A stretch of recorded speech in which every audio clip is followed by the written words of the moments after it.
Merci, Monsieur le Président. Il y a eu des consultations entre les partis et je crois que vous trouverez qu'il y a consentement unanime pour la motion qui suit.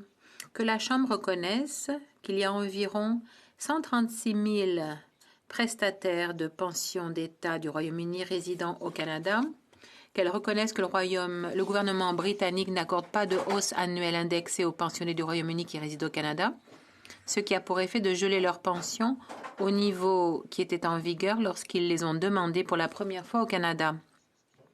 Qu'elle reconnaisse que le Canada apporte des hausses annuelles indexées aux pensionnés canadiens qui résident au Royaume-Uni, qu'elle reconnaisse que les pensionnés du Royaume-Uni qui habitent aux États-Unis, en Allemagne, en Italie, à la Barbade, aux Bermudes, en Israël, en Jamaïque et ailleurs reçoivent des hausses annuelles indexées, qu'elle reconnaisse que le gel des prestations de retraite représente une perte combinée de plus de 500 millions de dollars par année pour l'économie et les contribuables du Canada, et ce en raison de 3 facteurs.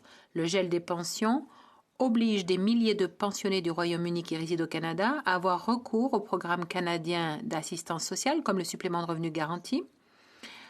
Le faible revenu de 136 pensionnés entraîne pour l'ARC d'importantes pertes en matière de recettes fiscales et la diminution du revenu discrétionnaire entraîne une perte de recettes au titre des taxes de vente.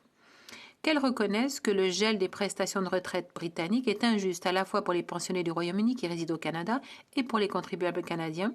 Qu'elle reconnaisse que le gouvernement britannique négocie actuellement de nouveaux accords d'indexation des prestations de retraite avec les pays de l'Union européenne à la suite du Brexit et que le moment est venu pour que le gouvernement britannique négocie un accord semblable avec le Canada et que de l'avis de la Chambre, le gouvernement canadien doit insister auprès du gouvernement britannique pour qu'il engage des négociations avec le Canada pour remédier à la situation dans les meilleurs délais et accorde une hausse annuelle indexée des pensions de retraite aux pensionnés du Royaume-Uni qui résident au Canada. Merci. Que tous ceux qui s'opposent à ce que le député propose sa motion veuillent bien dire non. Accepté. La Chambre a entendu la motion. Que tous ceux qui s'y opposent veuillent bien dire non. Adopté.